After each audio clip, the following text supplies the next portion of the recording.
Hello everybody, I'm Shane1288 back in 2019 for your first weekly RuneScape Byte of the year, and as promised, for the first update of 2019, Jagex has delivered the mining and smithing rework, and this is a long-awaited update, and we're going to be talking a lot about that on this week's podcast, but we're going to jump right in right now to some of the changes for this. So first and foremost, let's just have a look here, and you can see that one of the biggest things that we're going to see is a whole new selection of ores that have been added to the game. We now have Luminite ore. We have, of course, the Runite rebalanced to level 50, Orichalcite, the Dragon equivalent at level 60, and Dracolith, it's according secondary, or Nechrite at level 70 with Phasmatite. Then if we go all the way up to 80, we have Bainite, and then finally at level 90, we have Dark Animica, which is used in regards of creating that coveted Elder Rune.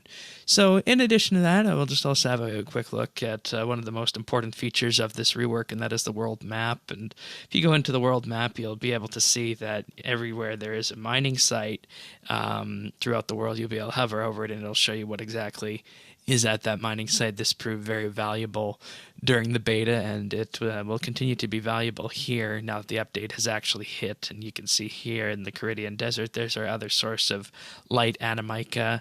And then also all the way over here at the dig site is where you find dark Animica. So make friends with the world map this week. The new mining mechanics effectively include the fact that there's no competition. Everyone can share the same rock. You make your own progress towards completing the mining of that rock and obtaining an ore, as evidenced by the progress bar above your head. There's also rock opportunities, which will result in the rock sparkling, which will give you an increase into progress made on mining that rock. There's also new hardness and penetration mechanics. Put simply, if your penetration is higher than the hardness of that rock, you'll have a easier time mining it. There's also the chance to get crits while mining, which increase the progress made, and stamina, which we'll talk more about the exact calculations of later in the podcast. But suffice to say, if you actively mine and you click, you're going to make more progress every time, rather than if you were to just let your stamina tick down and do AFK mining throughout the entirety of the process. Now with this, there's also a suite of new pickaxes for mining, and the new pickaxes are Necronium, Bane, Elder Rune, and the Earth and Song pickaxe, which is made by combining the Imcando pickaxe, a crystal pickaxe, and a blast fusion hammer. So all in all, mining has stayed largely the same, and as you can see here, we're progressing through, and we got our first piece of light Animica ore. We're about to get our second. Now, with that being said, let's just head on over to Falador and have a look at the Artisan's Workshop, and in particular how the smithing and smelting part of the skill looks right now. Alright, so here we are now in Falador, and we're going to have a look at the smithing portion of the skill, and what you can see here is the metal bank, and this is accessible from any forge, furnace, or anvil. Metal bars are smelted at the furnace just like they used to be, and the mechanics for smelting are largely the same as they were before, and this is an example of that, making Elder Rune bars. Let's make two quick little Elder Rune bars like that, and then what we can do is we can then redeposit those Elder Rune bars back into our ore bank. Now if we head on over to this to the forge here, we have the option of creating a whole new selection of tools, and we'll just go down here to the Elder Rune pickaxe, choose that we want to begin the project, and as you see here, you end up with the unfinished smithing item. Use that item on the anvil, and your character will start working away at creating it. You can speed up the rate at which you smith items by making sure that they're heated up. Hotter items will smith faster, and this is referenced by the orange bar sitting above your head. The maximum heat for an item is determined by your smithing and fire making level, and if you want, you can purchase an auto heater from the Dungeoneering reward store. This will use 1 coal from your ore bank every time your heat diminishes completely, and this is to enable AFK smithing. Items are also upgradable by adding more bars to them and going through the entire smithing process again. So +1, +2, +3, all the way to +5 versions for Elder Rune. And with this, you can also create new tier 90 Elder Rune armor and weapons, among the other new types, which at Tier 90, the Elder Rune versions host Tier 85 stats. Now let's talk about some other fun things with this update. All members will receive 1 month free of Rune Metrics Pro in order to track their mining and smithing gains throughout the entirety of the month. There's also armor spikes, which are the untradeable high-level smithing item that damages targets that are next to you, and more damage is done if you're wearing a defender or a shield.